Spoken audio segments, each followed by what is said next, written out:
যুবক, আজকে তোমাদেরকে বলি, তুমি যদি মুসলমানের সন্তান হয়ে থাকো, তাহলে আজকে তোমাকে এই চিন্তা করতে হবে, এমন কাজ আমি করব না যেই কাজের জন্য আমাকে মৃত্যু পরবর্তী জীবনে আমাকে গুনাহ পেতে থাকবো, এই কাজ আমি করব না। এটা মুসলমান, এটা হলো মুহাম্মদ সাল্লাল্লাহু আলাইহি সাল্লামের কলিজার টুকরা উম্মত, এটা হলো উম্মতের পরিচয়। আজকে আপনি আশ্চর্য হবেন, গোটা পৃথিবীতে এখন নেট ব্যতীত মানুষ থাকতে পারে না। আজকে যুবকগুলি এগুলি ছাড়া থাকতে পারে না।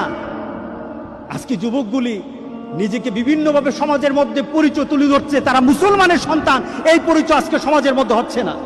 আল্লাহ সুবহানাহু ওয়া তাআলা আমাদেরকে বলছেন, ইন্না নাহনু নুহয়িল মাউতা ওয়া নাকতুবু মা কদ্দামু, আমি তো মৃতদেরকে জীবিত করি।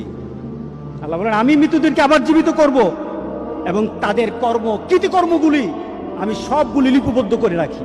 ওয়া কুল্লা শাইইন আহসাইনাহু ফি ইমামিন মুবিন, আর প্রত্যেকটি জিনিস সংরক্ষিত আছে তোমার জীবনের, প্রত্যেকটি জিনিস সংরক্ষিত আছে। যুবক, তোমার জীবনটা যদি, তোমার চলাটা যদি কুরআন এবং সুন্নাহ অনুযায়ী হয়, আল্লাহর রাসূল আর নেককার বান্দারা যেমন সুন্দর মউত পেয়েছে, রাসূল সাল্লাল্লাহু আলাইহি সাল্লাম বলেন, তোমাদের মউত